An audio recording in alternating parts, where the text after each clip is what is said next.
印第安纳瓦霍保留地的部落警官乔和警员曼尼在野外追踪到脱逃的嫌犯，支援需要2个小时以后才能赶到。乔不想错失良机，决定直接上前抓捕。这是一辆停在荒野中的房车，周围渺无人烟。在漆黑的夜幕下，两人包抄到车旁，车上的嫌犯似乎已经察觉到异样，屋里的灯纷纷被熄灭。乔敲打着车门，警告车内嫌犯尽快自首，但声音很快被黑暗吞噬，没有任何的回应。乔大步上前拉开车门，两人随即上了车。在手电光的照亮下，一个未做完的定时炸弹，无数的闹钟以及一些诡异的陈设令人感到恐怖。忽然一束强光照亮车内，乔顿感不妙，他关门的瞬间瞟见一个人影手持冲锋枪站在窗外。乔大声警告曼尼沃道，刹那间枪声大作，车身被打成了马蜂窝。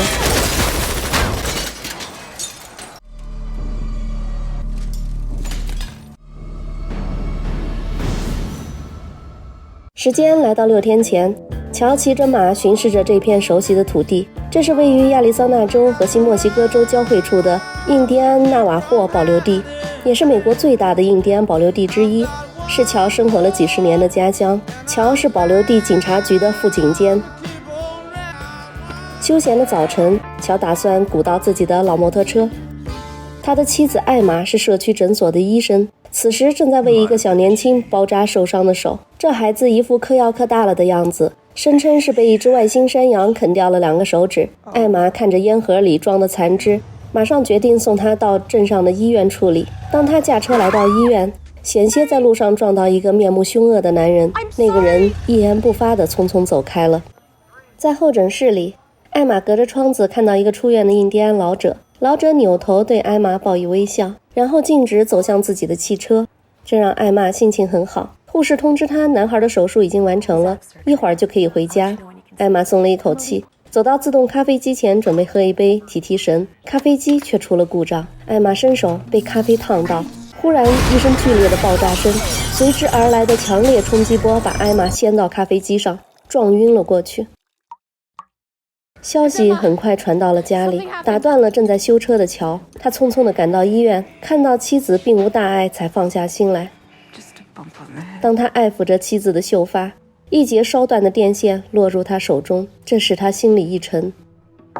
警察推门而入，找到乔，两人来到爆炸现场。乔掏出一瓶药水涂抹在胸口和手腕上。警察向他汇报，死者是一个癌症晚期患者，他有个兄弟在保留地开了一间教堂，自称黑暗之名，不过几年前也已经死于车祸。他死前曾预测了德拉姆克油井会出事儿，那场爆炸炸死了6个人，乔的儿子也是死在这起事故中。接下来警察认为这场汽车爆炸是一个意外，但细心的乔从炸飞的车门残骸里找到了一根定时器的弹簧，他认为还有更多的证据。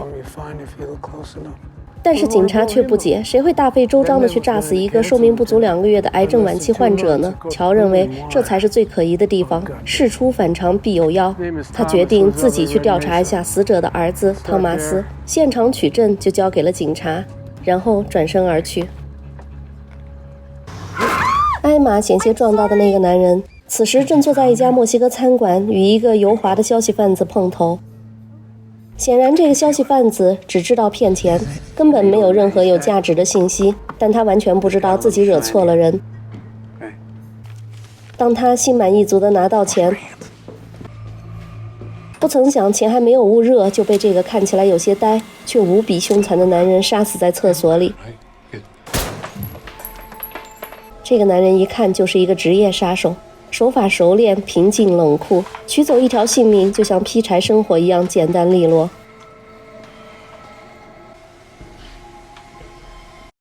纳瓦霍保留地有着壮丽的自然风景，赤色的沙漠、风化的岩石和雄伟的峡谷。一个人骑马狂奔在土路上，身后一辆警车穷追不舍。崎岖的山路上尘土飞扬，驾车的曼尼正在抓捕一个惯犯。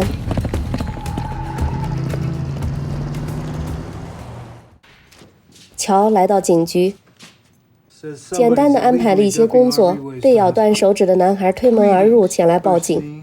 乔看着神神叨叨的男孩，让他先坐下，接着说起爆炸案。没想到又被带着嫌犯回来的曼尼打断了。他索性就把断指男孩交给了曼尼，自己出门去调查爆炸案。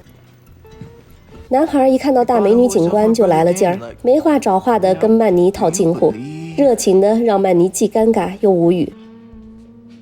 曼尼带着男孩来到事发地点，现场一片狼藉，还丢着一个空军的奇怪装置。男孩说外星山羊就是从那里跳出来的。曼尼认为他根本就是大麻吸多了产生了幻觉，可男孩坚决认为那只长着一头乱角的山羊一定是外星来的。曼尼无法忍受这些胡言乱语，丢下他扭头走了。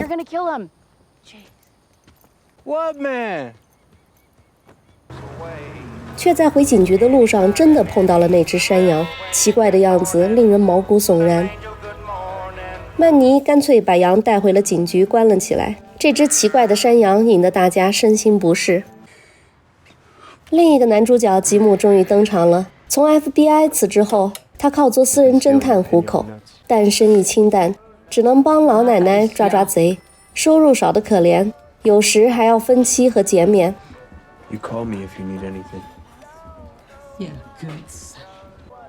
而这一天运气不错，一个大客户从天而降，他来到这个豪横的庄园里，女仆把他带到敞亮的客厅，窗外景色优美。女主人提着氧气瓶，叼着烟悠然而至。吉姆一愣，担心地问：吸氧状态下可以抽烟？女主人毫不介意地掐了烟，又叫女仆给自己端杯酒。这位文斯太太找吉姆是为了家里保险箱被盗，丢失了一个盒子，而她的丈夫正好外出打猎。她告诉吉姆，这事儿与纳瓦霍的黑暗之谜有关。这些人会举行一种名叫佩奥特的神秘仪式，还能预测未来。吉姆告诉他最好不要隐瞒什么，否则就会有人受伤，说的文斯太太瞬感呼吸不畅。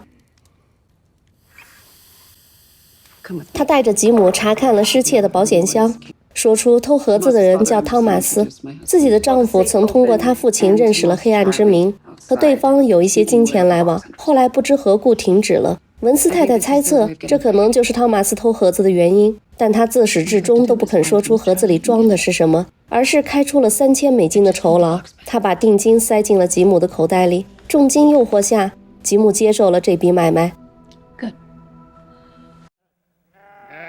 纳瓦霍人擅长编织毯子，这种印第安人花纹的手工编织毯在美国非常有名。被炸死的长者的儿子就是一个毯子商人，他叫汤马斯，也正是他偷了文斯家的盒子。吉姆来到地毯市场，找到汤马斯，此时他还不知道父亲被炸死的事，正在向顾客推销地毯。吉姆的到访令他很警惕，但在得知吉姆不是警察后放松了下来。他告诉吉姆，那个 BG 文斯先生是一个黑暗之名的巫师，他还有一帮嬉皮士朋友也是，自己的父亲被他诅咒了才得了癌症，那个盒子里的东西可以解除诅咒。他给吉姆画了藏盒子的地图，窗外闪过那个职业杀手的身影。乔正好驾车也在找汤马斯，他在汤马斯家扑了个空，只有汤马斯的小儿子在家。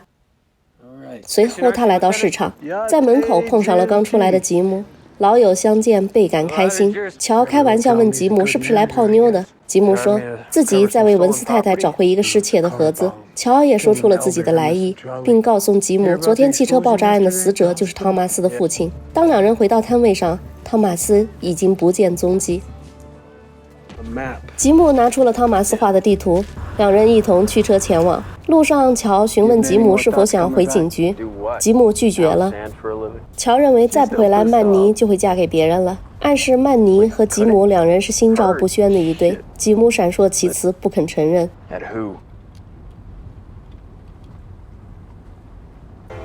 他们来到目的地，另一辆车早就停在了那里。吉姆记下了车牌。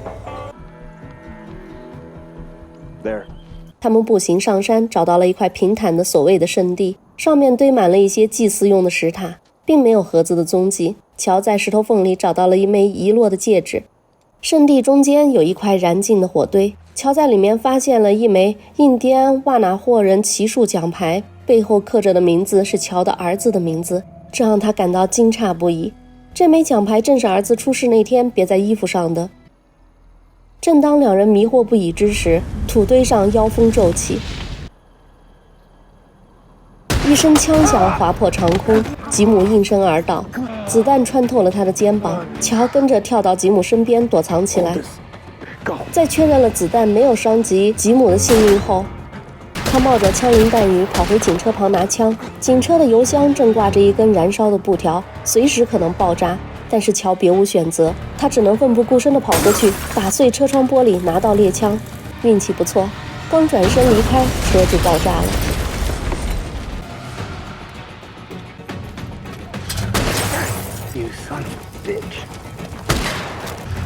可他即便拿到枪，依然没能拦住杀手，只能眼睁睁地看着那家伙上车扬长而去。乔和吉姆坐在土堆上休整。乔掏出那块儿子的遗物，陷入沉思。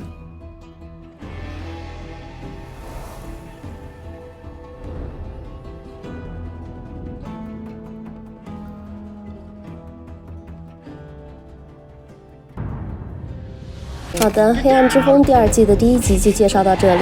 本片在第1季的烂番茄影评人评分是满分100分，观众评分也高达84分，算得上一个非常高的评分了。第2季更加出色，到目前为止，烂番茄影评人评分100分，观众评分95分，真是表现不俗。但在豆瓣评分中却很不受待见的被观众打出了一个6.8的勉强及格分。本片备受关注的另一个原因是，本片的制作团队里赫然标有全游的作者马丁老爷子的名字，以及大名鼎鼎的罗伯特·雷德福。由他制作的《中央车站》、《马语者》、《复仇者联盟》等爆款电影不胜枚举，这显然增加了这部剧集的吸引力。本剧改编自托尼·希勒曼的小说，他曾任美国侦探小说作家协会会长，被誉为大众推理大师，同时曾荣获艾伦坡奖。该奖是美国最具权威的推理小说奖项。本剧的2个主角是希勒曼小说中最受欢迎的2个角色，也就是本剧中的乔·里弗恩和吉姆·奇。这2位执法者出现在10几部希勒曼小说中，为《黑暗之风》的创作团队提供了大量的素材作为灵感。故事内容围绕位于亚利桑那州和新墨西哥州交汇处的印第安纳瓦霍保留地发生的一系列案件。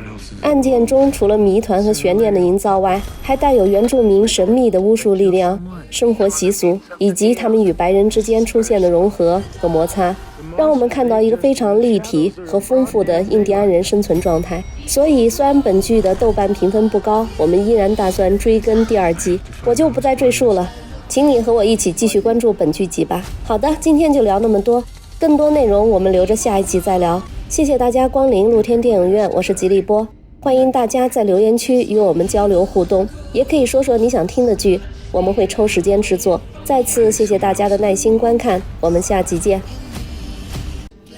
Previously on Dark Winds.